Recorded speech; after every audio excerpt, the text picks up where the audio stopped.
I used to walk with her. Now I walk alone. We used to marvel at the beautiful houses together. Now I look down at my feet. Each home we pass, a grain of salt in the wound.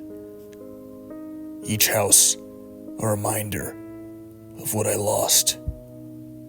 Even though it hurts, I still find myself continuing our walks. Sometimes, pain is good. It reminds us that we are still living.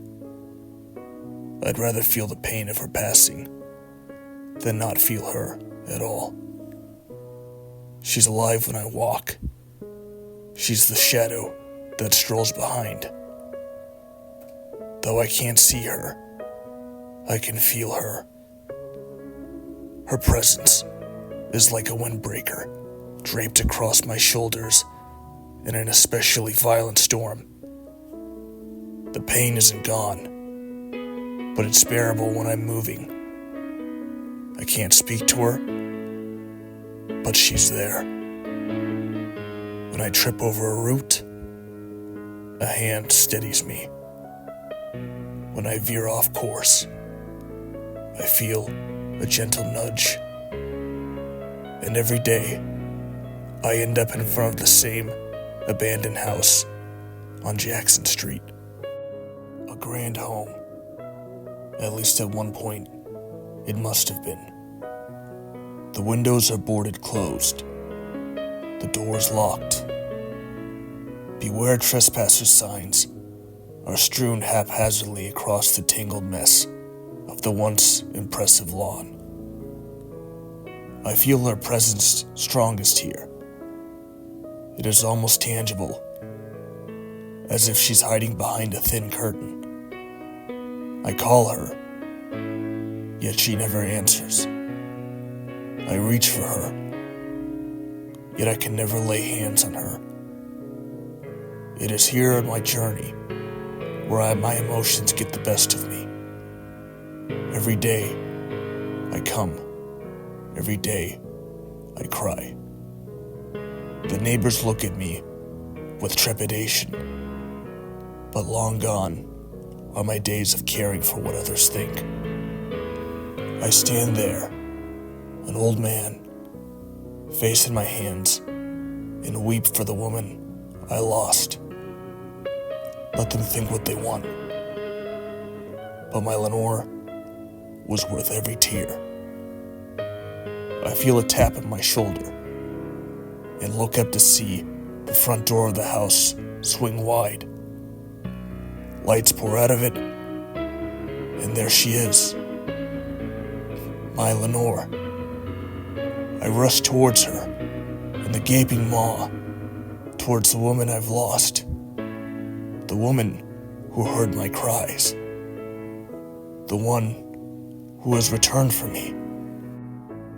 As I barrel forward, through the brambles and overgrown weeds, I hardly am aware of the scrapes and cuts, nor does it bother me that I trip over a hidden bottle and go tumbling face first into the dirt. I sling myself forward with the stamina of a much younger man, and then I am there, standing in touching distance from her. She's got the same strawberry blonde hair that always left me breathless. It's wrapped in a French braid, with a daisy tucked behind her left ear. She looks younger by nearly 20 years since the last time I've seen her. Her nose and cheeks are dusted with a fine layer of freckles. I begin to giggle like a schoolboy, as I remember I once tried to count them. 23 was the highest I got before I found my mouth on hers. And then suddenly, I have an inappropriate urge to pull her close and continue the kiss in front of God and all the neighbors.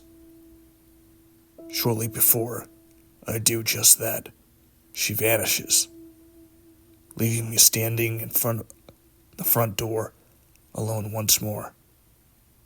I look around the hallway and notice it's fully furnished.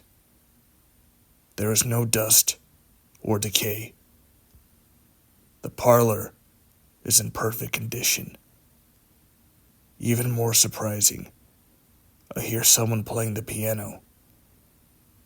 It's for Elise, and I can recognize that sound anywhere. Lenore was playing it the day she died. A writhing anger fills me at this thought. I don't want to think of that day. The day the sun stopped shining. The day my life was uprooted and tossed carelessly into the trash. I try my best to tune that cursed melody out of my mind, but it fights me tooth and nail at every turn. It refuses to depart, like a troublesome guest unwilling to take a hint. Even still, I find my feet moving towards the sound. The Turkish rug leading down the hall looks familiar. The pattern of the wolf howling at the moon. The picture of the ship sailing in rough seas. I know it. I walk forward, no longer in control over my own body. Instead, everything begins to flash in front of me, like a movie. I know on the other side of the door is a set of stairs that leads to the great room. Still, I don't remember. I can't remember. They threaten to come back, but I don't let them. I don't want to remember. A feeling of unease bubbles to the surface, bringing with it a queasy gurgling in the pit of my stomach.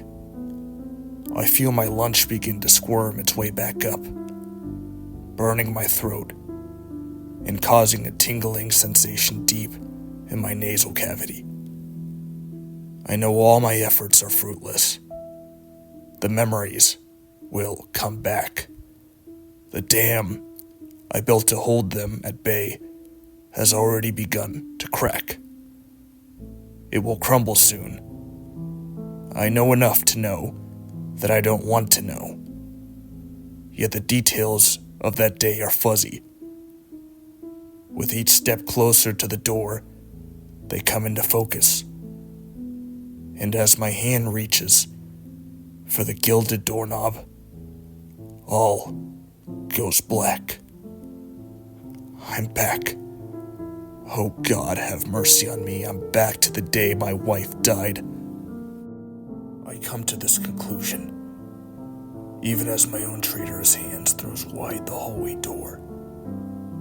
I fight for control. I do everything in my power not to see. My eyes fling wide, and I look to see the back of my sweet Lenore's head. The damned daisy still perched behind her ear. She's playing, and she doesn't know I've arrived.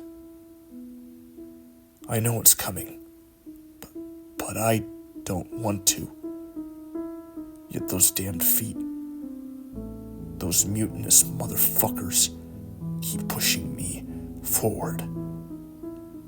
First up, one step, then two. Before I even know it, I've scaled half of them. Now I can see her back. She's in a flowery dress, with what looks to be hummingbirds sucking at the honey. Elise is ramping up, and the song is nearing its climax. And then, I see it. Him, to be precise. He's lounging in my chair, drinking my whiskey, with his shirt partially unbuttoned. I take it all in. My brain makes the connections. Rage, white hot, fills me once more. I look to the left, and then to the right, and that's when I see my cavalry saber hanging on the wall for decoration. I remember the outcome, yet I can't force myself to let go of its hilt. My hand turns white from grasping it so hard. There's nothing I can do to lessen my grip. I see myself marching up behind her, sword held high in one hand. Furious climaxes as my arm swings. I strike her left shoulder blade, and with the discordant whine, the music stops altogether. Inwardly, I scream. I curse my God's damned temper. I watch as she slumps out of her chair.